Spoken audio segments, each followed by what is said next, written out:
The next question that we receive is, why don't governments literally just create money to finance government spending? Governments will spend more, the economy will rise, there will be more employment. Fantastic, beautiful. No, it doesn't work. It doesn't work because of the same thing. The reality is that what you're doing is that the first recipients of the new money created are the ones that benefit the most, and the ones that get it last are the ones that pay for it.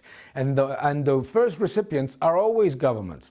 So government receives a lot of money. Government receives a lot of money to spend on what? They don't have better or more detailed information about what are the needs and requirements of the economy. In fact, they have all the incentives to malinvest, overspend, and more importantly, to defend the sectors in process of obsolescence. Therefore, what ends up happening is that governments will spend a lot, and actually more than what would be needed in any economy, because they don't suffer the negatives of doing a bad investment. They just get the money, they spend it, and we have seen it over and over again with these massive infrastructure plans of 2009 in the European Union, with this huge government spending plans in France or so other countries that don't work. No. Secondly, you create when you create money directly to finance government, what you end up doing is destroying the purchasing power of the currency. And the reason why governments continue to print money is because they have the perverse incentive to continuously destroy purchasing power relative to the other parts of the economy, savers and investors. It is a complete fallacy that a government with monetary sovereignty can issue all the debt that it needs in local currency without risk of default. First, there is evidence of more than 27 defaults in local currency of governments with monetary sovereignty since the 1960s. So the first part is incorrect. The second thing is that the governments issue in foreign currency not because they are irresponsible, not because they don't understand the magic of modern monetary theory, but because there is no real demand for their bonds in local currency. And why is there no real demand for their bonds in local currency? Because their own citizens, savers, investors all over the world don't want to suffer the currency risk, because you know that the government will continuously depreciate the currency in order to try to repay that debt that it cannot pay through normal means. So it is not true that governments can issue all the debt that they want if they have monetary sovereignty, because it is not true even in the United States as the world reserve currency. It also sees its bond yields rise, and you can see that there is a completely different metric. More importantly, if you look at the United States, the reason why its bond yields are so low, it's because it has a massive and only principle constantly in its messages to the market, which is the US does not default and capital inflows are welcome. It is all about defending the inflows of capital into the United States.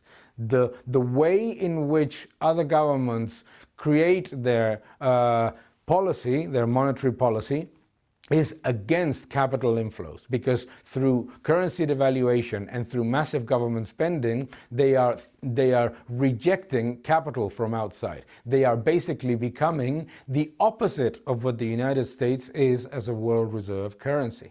So the other point is, obviously, you can issue all the money you want because you are the government and you have the monopoly of issuing currency. Therefore, there is absolutely no problem in continuously printing more money in order to finance government spending. That is not true either.